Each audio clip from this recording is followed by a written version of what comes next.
estos hombres, y qué bueno es cuando nosotros estudiamos y vemos que ellos fueron seres tan normales como lo somos nosotros, pero que hubo ciertos detalles, ciertas situaciones que los caracterizaron y los hicieron sobresalir de tal manera que quedaron impregnados en la palabra. Y quedaron impregnados allí no para que aparezcan como una figura más, ¿cierto? Como estamos acostumbrados de repente a mirar en libros, personajes de historia, no, sino porque sus vidas de alguna manera nos reflejan nuestra propia vida, ¿sí? O sea, podemos ver en cada historia, en cada personaje relatado en la palabra, mucho de lo que estamos pasando, viviendo o experimentando hoy. Entonces es así como vamos a ver quién era José, ¿cierto? ¿Quién era José y qué podemos aprender de José? ¿Qué podemos aprender de José? Bien, entonces el tema de esta noche lo he titulado El destino que marca la obediencia. El destino que marca la obediencia. Cuando somos obedientes, ¿cómo es nuestro futuro? ¿Cierto? ¿Qué nos puede sobrevenir diferente al que no se conserva, al que no se cuida? Entonces vamos a estudiar esto bajo el texto de Génesis capítulos 30 al 50. Yo no les voy a leer toda la historia porque es muy larga. Imagínense que empieza en el 30 y termina en el 50, son 20 capítulos. Entonces, qué bueno que ustedes llevarán como marcadita la cita bíblica y en casa en un tiempo pues como bien sabrosito ponernos como a escudriñar, ¿cierto? A buscar, a leer. Entonces ya José leyó el Génesis capítulo 39, donde nos da uno de los episodios que vivió este joven. Pero vamos entonces a ver quién fue, cómo apareció José en la Biblia. La Biblia nos registra de que la mamá de José era una mujer estéril. Era una mujer estéril, por lo cual era imposible que él llegara a este mundo. Sin embargo, fue una mujer y Jacob fue un hombre que se sometieron a la palabra, se sometieron a los preceptos de Dios, le creyeron a Dios y Dios en su misericordia permitió entonces de que Rebeca quedara embarazada, ¿cierto? Eso lo leemos en la palabra, o sea que José llegara a esta tierra fue un acto de milagro. Al igual que vemos que Jesús para llegar a esta tierra fue un acto milagroso, ¿eh? Porque dice de que María no tenía esposo y el Espíritu Santo la miró con ojos de privilegiada, con ojos de una mujer que realmente estaba encauzada en Dios y que era apta, ¿no?, para concebir en su vientre el Hijo de Dios. Entonces vemos como un paralelismo entre José y Jesús, ¿no?, en cuestión de su nacimiento milagroso. Este nacimiento milagroso lo podemos encontrar en Mateo y en Lucas. En los primeros capítulos nos da el relato milagroso de cómo fue el nacimiento de ellos. También nos podemos notar a través de la historia de que José nació de la mujer amada.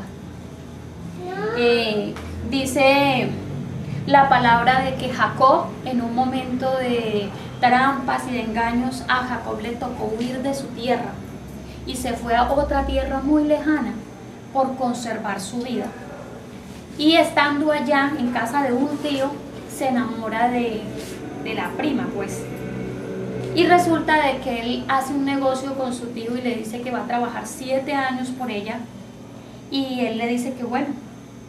Y él empieza a trabajar día tras día y dice la palabra que se le hicieron días cortos porque amaba a Rebeca. Sin embargo, el día del matrimonio le apagaron la luz y al otro día se dio cuenta que le habían metido paquete chileno. No era la mujer que él amaba, sino que le metieron a otra mujer. Entonces, más adelante nos damos cuenta de que cuando él ya tiene su esposa, resulta de que ella le sale estéril. Y qué complicación, porque la hermana sí empieza a procrear hijos, a dar hijos, a dar hijos.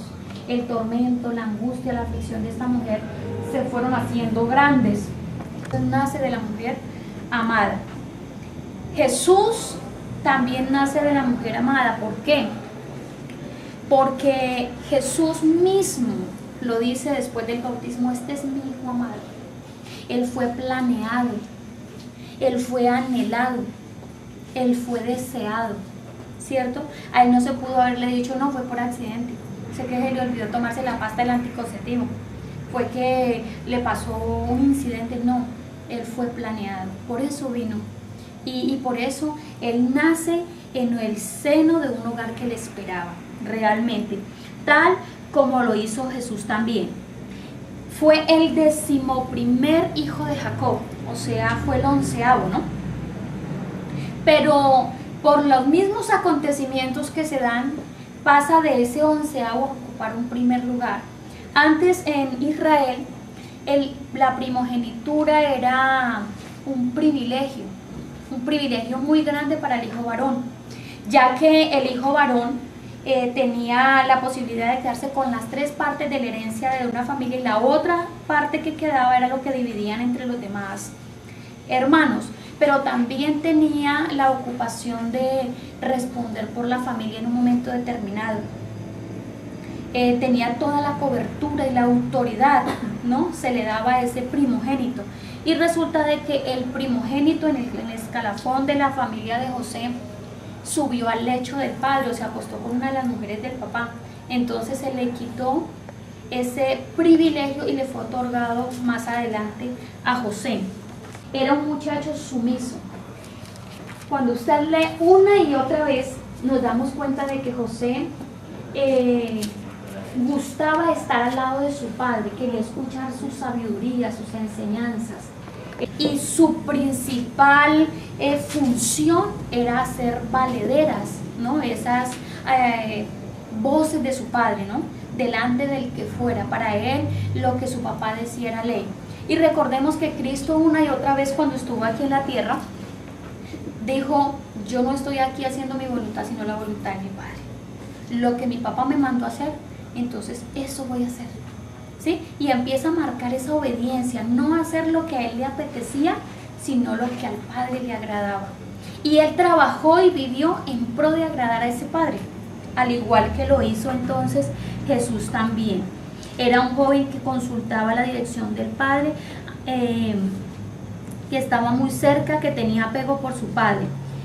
Notemos de que hay hijos muy independientes, ¿cierto? Y lo que más les bala y les resbala es la voz de los papás. Nos damos cuenta que hay hijos que la voz del padre no vale nada. ¿Es así o no? La voz del padre no vale nada.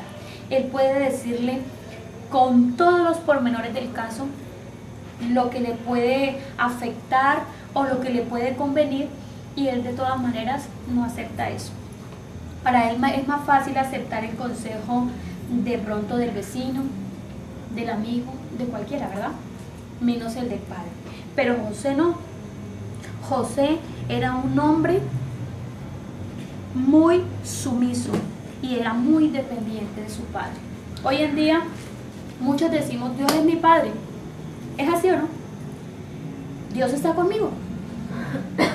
Dios está conmigo, Él tiene que ser porque está en mi padre, Él está conmigo. Pero cuán independientemente estamos obrando de Él. Estamos viviendo una vida tan ajena a su palabra, ¿qué le digo? A sus reglas. Cuando Dios dice que tenemos que conservar la fidelidad dentro del hogar.